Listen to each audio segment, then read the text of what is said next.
کہ یقین پیدا ہوتا ہے تجربے سے. جب تک آپ کا ذاتی تجربہ نہ ہو یقین پیدا نہیں. محض سنید چاہے ہزاروں آدمی آپ کو بتا رہے ہوں ایسا ہے ایسا ہے ایسا ہے ایسا ہے. میں مثال دیا کرتا ہوں نا کہ اگر کسی شخص نے چینی کبھی نہیں چکھی اور ہزاروں آدمی کہہ رہے ہیں وہ میٹھی ہوتی ہے میٹھی ہوتی ہے میٹھی ہوتی ہے, تو آپ ساری دلیل جو ہے اس کے لیے ہو جائے گی. آخر کیا ضرورت پڑی انہیں جھوٹ بولنے کی؟ پھر جھوٹ پر اتنے لوگوں کا جمع ہو جانا محال ہے. یقیناً چیز ہی ہوگی, لیکن ہوگی سے آگے آپ نہیں بڑھ سکتے تاکہ آپ چینی چکھ لیں. کہیں گے چینی میٹھی ہے. وہ مجھے فارسی کا مصرع یاد آ گیا, لذت ہی بادہ نہ دانی بخدا تا نہ چشی. اس شراب کی لذت تمہیں جان ہی نہیں سکتے تم جب تک کہ خود نہ چکھو. تو چکھنے سے معلوم ہوا کہ میٹھی ہے. یہ صغرا ہوا. علامہ اقبال کے استدلال کا صغرا یہ ہے. کبرا کیا ہے؟ تجربہ صرف ظاہری اور خارجی نہیں ہوتا, تجربہ باطنی بھی ہوتا ہے. یہ ہے انتہائی پیاری بات. یوں سمجھیے کہ آب زر سے لکھے جانے والی بات, سونے میں تولی جانے والی بات.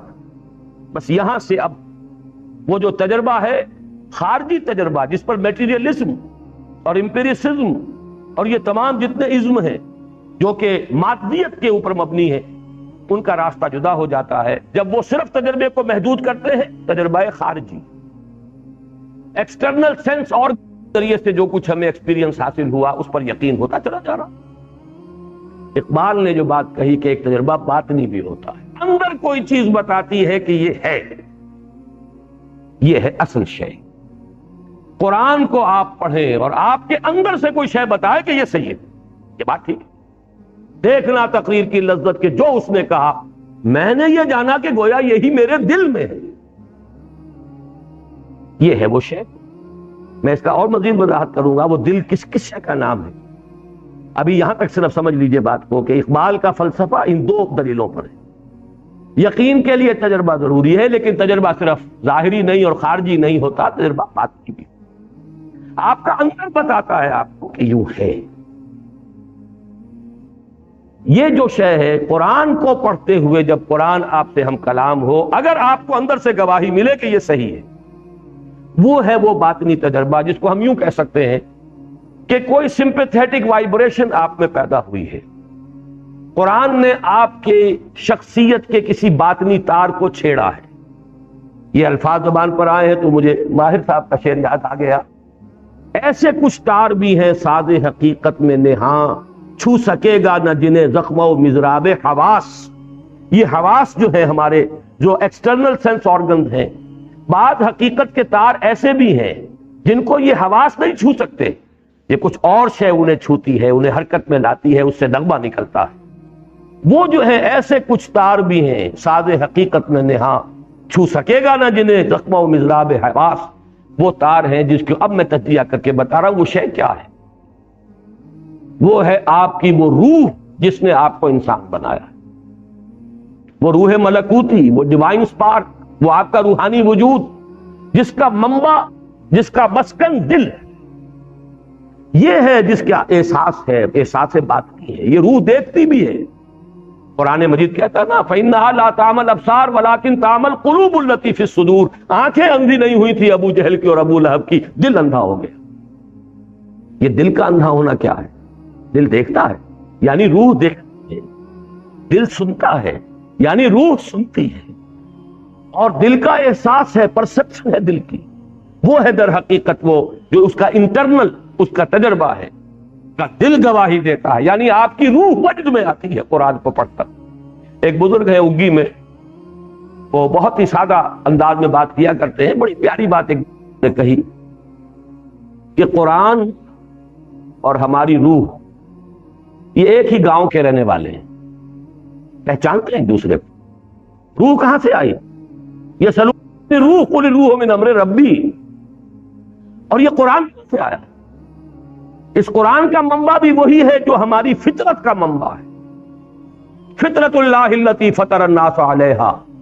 روح جو ہم میں پھونکی گئی ہے اس کو اللہ نے کہا ہے من روحی فاذا سویتہ ونفخت فیہ من روحی فقعوا لہ ساجدین، جب میں اس آدم کو تیار کر لوں، تخلیق مکمل کر دوں، نوک پلک سنوار دوں۔ سورہ ہجر میں بھی یہ آیت آئی ہے انہی الفاظ میں، اور سورہ صاد میں بھی آئی، فَإِذَا سَوَّيْتُهُ وَنَفَخْتُ فِيهِ مِن رُوحِي فَقَعُوا لَهُ سَاجِدِينَ، اپنی روح میں سے پھونک دوں تو گر پڑنا اس کے سامنے سجدے۔ وہ روح ہے ہمارے اندر، اور یہ روح وجد میں آتی ہے، قرآن اس پر نازل ہوتا ہے، وہ وجد میں آتی ہے، یہ وجد ہے وہ کیفیت۔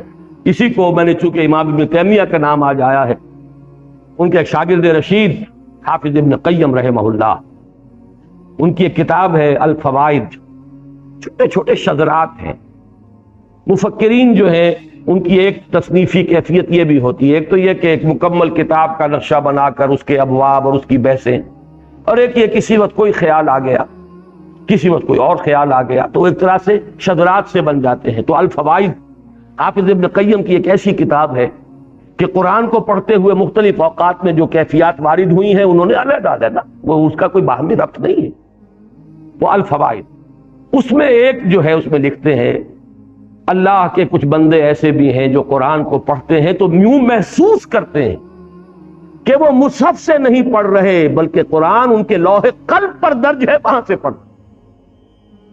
اتنی ہم آہنگی ہوتی ہے ان کے فکر، ان کی سوچ، ان کے احساس، ان کی باطنی کیفیات، ان کی روحانی واردات اس میں، اور جو کچھ قرآن کہہ رہا ہے، اتنی ہم آہنگی ہوتی ہے، ایسی سمپیتھیٹک وائبریشن ہوتی ہے قرآن کو پڑھتے ہوئے کہ پھر ان کو وہ یقین کامل حاصل ہوتا ہے کہ جو میری فطرت کا منبع ہے وہی اس کلام کا منبع ہے۔ اور فطرت کا منبع کون ہے؟ فطرت اللہ التی فطر الناس علیہا، وہی اس کلام کا متکلم۔ یہ فینومینن ہے، یہ طریقہ ہے جس سے قرآن اب ایک شعوری ایمان آپ کو عطا کرے گا۔ یہ ایمان اندھا بہرا نہیں ہوگا، یہ کانشس لیول کے اوپر ہوگا، آپ کے تھاٹ لیول پر ہوگا، آپ کی فکری سطح پر ہوگا۔ یہ قرآن آپ کی ہستی کے ان اندر کے تار جو ہیں، چھپے ہوئے تار جو حواس کی گرفت سے باہر ہیں، ان کو جنبش میں لائے گا، اس سے وہ نغمہ ملکوتی جو ہے وہ ظاہر ہوگا۔ اور اسی کو میں نے، جیسا کہ آپ حضرات کے علم میں ہے، سورہ نور کا جو رکوع ہے آیات نور والا، اس کے دروس میں اسی بات کو واضح کیا کہ ایمان جس شے کا نام ہے وہ نور ہے، اور یہ نور دو نوروں سے مل کر وجود میں آتا ہے، دو نوروں کے امتزاج سے۔ نور علی نور، ایک نور نور فطرت ہے، یعنی نور روح جو اندر موجود ہے، ایک نور نور وحی ہے قرآن پاک جو آپ کے سامنے آتا۔ اگر یہ دونوں چیزوں کی ہم آہنگی ہو جائے، اگر وہ لینگویج بیریئر ہٹ گیا ہو، نیت صاف ہو، طلب ہدایت ہو، اور اب یہ لینگویج بیریئر بھی نہیں ہے، ہم کلامی ہے، مخاطبہ ہے اللہ کے ساتھ اور قرآن کے ساتھ، یا کم سے کم قرآن مجید کو اپنے دل تک پہنچنے کے لیے کوئی راستے میں رکاوٹ آپ نے باقی نہیں چھوڑی ہے، تو اب آپ کو ایسی ہم آہنگی محسوس ہوگی، یہ دونوں نور جمع ہو جائیں گے۔ نور علی نور یہدی اللہ لنورہ من یشاء ویضرب اللہ الامثال للناس واللہ بکل شیء علیم۔ یہ ہے اصل راستہ۔ اللہ تعالیٰ نے حضور پر بھی صلی اللہ علیہ وسلم قرآن نازل فرمایا تو سورہ حدید کی ابھی آیت نمبر 9 ہے غالباً، جہاں جھنجھوڑا گیا مسلمانوں کو، گویا کہ مجھ سے اور آپ سے خطاب ہے۔ یہ تو آیت نمبر 7 میں ہے۔ کیا ہو گیا تمہیں مسلمانوں؟ کیوں ایمان پختہ نہیں رکھتے؟ یہ ڈھل مل یقین، یہ شکوک و شبہات والا ایمان، یہ ہوگا والا ایمان، یہ ہے والا ایمان کیوں حاصل نہیں ہو رہا تھا؟ وَمَا لَكُمْ لَا تُؤْمِنُونَ بِاللَّهِ وَالرَّسُولُ يَدْعُوكُمْ لِتُؤْمِنُوا بِرَبِّكُمْ وَقَدْ أَخَذَ مِيثَاقَكُمْ إِن كُنتُم مُؤْمِنِينَ۔ اس کے بعد فرمایا هُوَ الَّذِي يُنَزِّلُ عَلَىٰ عَبْدِهِ آيَاتٍ بَيِّنَاتٍ لِيُخْرِجَكُم مِّنَ الظُّلُمَاتِ إِلَى النُّورِ وَإِنَّ اللَّهَ بِكُمْ لَرَءُوفٌ رَحِيمٌ۔ وہی تو ہے اللہ جو اپنے بندے پر صلی اللہ علیہ وسلم یہ آیات بینات نازل فرما رہا ہے تاکہ نکالے تمہیں اندھیروں سے روشنی کی طرف، کفر کا اندھیرا، شرک کا اندھیرا، الحاد کا اندھیرا، مادہ پرستی کا اندھیرا، خواہشات کا اندھیرا، جذبات کا اندھیرا، ان ہزار اندھیروں سے نکال کر نور ایمان میں لانے والی شے آیات بینات ہیں اس قرآن حکیم کی۔ یہ ہے اصل منبع، یہ ہے سرچشمہ۔ صحابہ کرام کے دلوں میں بھی حضور نے ایمان اس ذریعے سے پیدا کیا ہے۔ یتلو علیہم آیاتہ ویزکیہم ویعلمہم الکتاب والحکمہ. باقی اس پر مزید جس کو آپ کہیں گے بونس انہیں حاصل ہوا ہے وہ سنت محمدی صلی اللہ علیہ وسلم. وہ بونس اب کسی کو حاصل نہیں ہو سکتا. البتہ یہ کلام پاک تو ہے، یہ تو حضور دے کر گئے ہیں. آپ کا جو آخری خطبہ ہے خطبہ حجۃ الوداع، اس کے آخری جملوں میں یہ بھی ہے قد ترکت فیکم ما ان اعتصمتم بہ لن تضلوا ابدا کتاب اللہ. لوگوں دیکھو میں جا رہا ہوں لیکن تمہیں بے یار و مددگار چھوڑ دی ہے میں نے تم میں وہ شے چھوڑ کے جا رہا ہوں، دے کر جا رہا ہوں وہ شے کہ اگر اسے مضبوطی سے تھامے رکھو گے کبھی گمراہ نہیں ہوگے. اور وہ اللہ کی کتاب جس کے بارے میں اس حدیث میں آیا فیہ خبر ما قبلکم ونبأ ما بعدکم وحکم ما بینکم وہو ذکر الحکیم وہو الصراط المستقیم وہو حبل اللہ المتین. اور یہ حدیث ختم ہوتی ہے ان 4 ٹکڑوں پر. من قال بہ صدقہ، جس نے اس قرآن کی بنیاد پر کوئی بات کہی اس نے سچ کہا. من حکم بہ عدلا، جس نے اس کی بنیاد پر کوئی فیصلہ کیا اس نے عدل کیا. من عمل بہ اجرا، جس نے اس پر عمل کیا اس کا اجر محفوظ. ومن دعا الیہ فقد ہدی الی صراط مستقیم، اور جس نے اس قرآن کی طرف بلایا کسی اور کو ہدایت ہو نہ ہو اس کی ہدایت ہو گئی صراط مستقیم کی طرف. یہ گارنٹی ہے محمد الرسول اللہ صلی اللہ علیہ وسلم کی. یہ ہے ایمان کے حاصل کرنے کا اصل ذریعہ.